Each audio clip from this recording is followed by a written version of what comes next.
Well, something's changed. I don't know if that intro had audio or not. So, Okay. if you It's didn't hear audio, I changed nothing, but something changed. Anyways. Yep.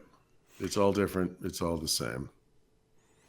So, we didn't record yesterday because Paul had to go become a citizen or what or something of Mexico. Yeah, you're right. I don't even know how to explain. I'm sorry. So we got a wake up call at like 6 o'clock in the morning. You got to be down here at not the consulate, the INM, which is like the immigration something something. I don't know. Everything in Mexico happens slowly, Brad, Mm-hmm. and whatever. But we thought we were going to get that done last week, and then so we got all ready to go and everything, and then they were like, okay, actually, you don't have to be here till 10:30. And then I don't know, no traffic. It should take about 20, 30, maybe 30 minutes tops to get there. It's like 45 in the car, so that was fun. Mm-hmm. Stood in line outside for a long time. We were in line inside.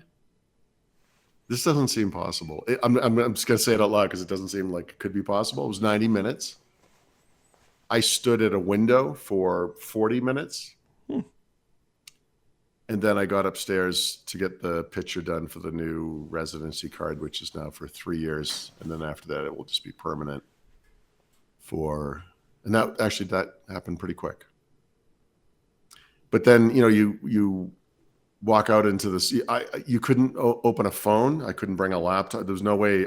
I was there for hours. I just wasted, not wasted. I mean, we got the thing done, but like, both of us were just so discombobulated. Like we didn't get back here till maybe 2:30. And I couldn't function. Like I couldn't even get anything. Like the whole day was just destroyed. It was awful. And I'm working on this. By the way, just if you follow me on Twitter, you might have seen this random tweet that wouldn't make sense to anybody because nobody understands this topic. But last year at one point had created a win. Well, I'm calling it a WinGet script. It's actually a PowerShell script, but is a PowerShell script comprised of WinGet commands, which are actually command prompt commands. It doesn't matter. Anyway, to automate the installation of apps on laptops because I do that so much. And I've improved it dramatically.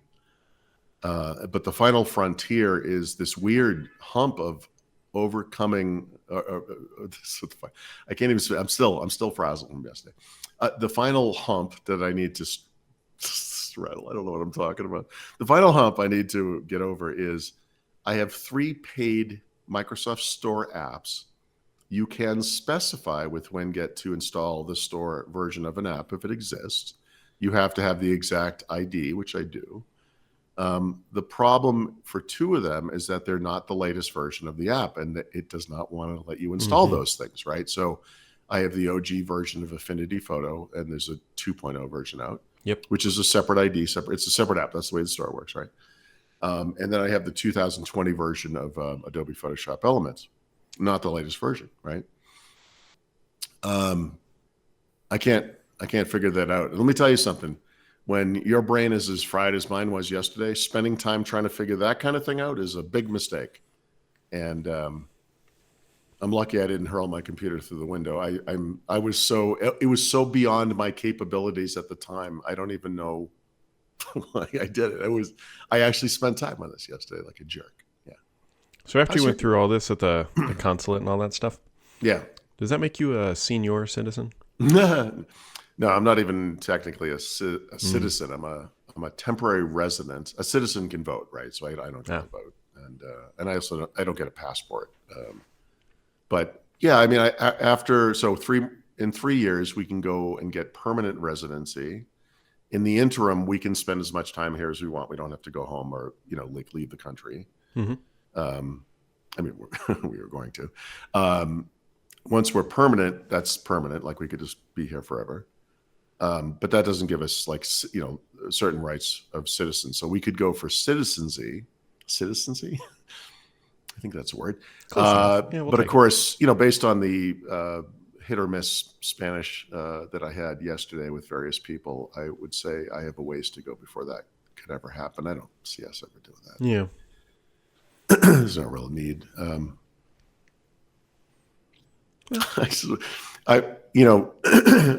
Sorry. Doing great here. Yeah, So I was gonna because say of the you're time hitting change, on two of yeah, eight but cylinders. it's all going great. If it helps, I think my wife is even in worse shape than I am. But yeah, I woke. I don't know what's going on with my voice. I'm sorry. Yeah, so the podcast is about an hour early here for me because of the time change, right? So Yeah. I think about 20 minutes ago, I looked at we were woken. So I should say, I told you this privately, but we were woken up this morning by we have a phone in the apartment that's an intercom for the people, the front desk or whatever. Mm-hmm. And the first time we heard it at 6 o'clock, it was like, what is that thing? Like it was just, we were asleep. And then the second time I said, wait, is that the phone? And Stephanie's like, yeah. And I said, well, shouldn't we get it? It's the people at the front of the building. Like, what if something's going on, Why would they call us now? It's probably 6:30 now.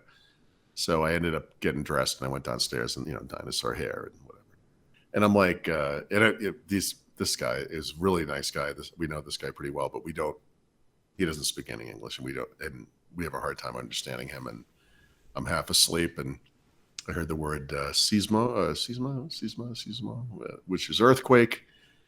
And either it had happened multiple times or there was a belief it could happen again. I didn't quite catch that bit of it, but it wasn't it wasn't strong enough to set off the alarm, which if it had been, we would have had to evacuate the building, which begged the question, why did you call again? And what was what's the point? I guess the point was we could be ready if we had to leave. I don't know. So anyway, I didn't feel anything and nothing has happened since, but it's been that kind of a morning, Brad. It's been the last 24 hours have been a confusing melange of Mexico City wonderfulness. It's the only way I can say it. I can't even talk now. I don't know what's going on. Yeah. Well, at least tomorrow we have the Xbox thing, so that'll. I need this to be behind us so bad. People are freaking out, and there's so much misplaced. I don't know, distrust and worry and fear and I don't know. I hope they come out and say we're bad. only building games exclusively for the Switch and just watch the world burn sort of thing. Phil Spencer just poofs into flames. I haven't looked at this deeply, but Sony is missing their target for saw PS5 that. sales By 4 million units or something. By the way, by something like 20%. I mean, it's pretty big. I think it's legit 4 million on 25. They were targeting 25 and they're going to hit 21, I think. 21, I think was the number. Yeah, I didn't have it. Like I said, I didn't look at it too deeply, but still respectable. You got to remember these, for this thing to be successful over the span of several years, they sell, 80 million-ish. Mm-hmm. They're still going to do great. I mean, but you don't like to see that kind of a downturn. There was also, I'm not going to write about this, but I'm surprised this doesn't happen more often. Lyft, the Uber alternative, announced their earnings, I guess, yesterday, and their stock shot through the roof in the wake of that for some reason. It turns out they had a little bit of a typo, and the typo was about future. It was not revenues per se, but something earnings per share or some number. It was just a typo, but it sent their share price through the roof, and that's funny. I mean, I like I said, I'm surprised that doesn't happen more often. Maybe it does. Maybe outside of our industry it does. I can't recall that happening in tech before, but that's funny. Yeah. Well, end on one happy note, I guess. It's not really happy or whatever. Mm-hmm. Yesterday, I was on a call. First time ever I've been on a call. I won't name the vendor, at least not publicly. I'll tell you privately throughout. And they were using an AI assistant to do a summary of this meeting. Okay. I laughed so incredibly hard at this summary. Could you tell us what the AI was? Is that not... It's a vendor. It's whatever. Yeah. It doesn't really matter. Okay. But it was a 90-minute meeting. And the summary was, host asks Brad to leave. Host asks if Rich is ready. That was it. I just read you that was the summary? That was the summary of the meeting, was the host telling me to leave the meeting because somebody else was coming in, and then the host asking the next person if they were ready. It was... That's spectacular. Over 90 minutes. Microsoft Word has had a document summarize feature for many years, right? I'm sure now they would claim this is AI, and I'm sure now it can work in real or If not in real time, then certainly instantly or whatever. But Mm-hmm. I used to joke that, or I've often joked that if you use that feature to take the transcript of a Satya Nadella speech, it would come up with an empty summary, which is basically what you just got. Yeah. So I hope they pay in big bucks for that. It's good stuff. Oh, there's no audio there. Yeah, that's okay.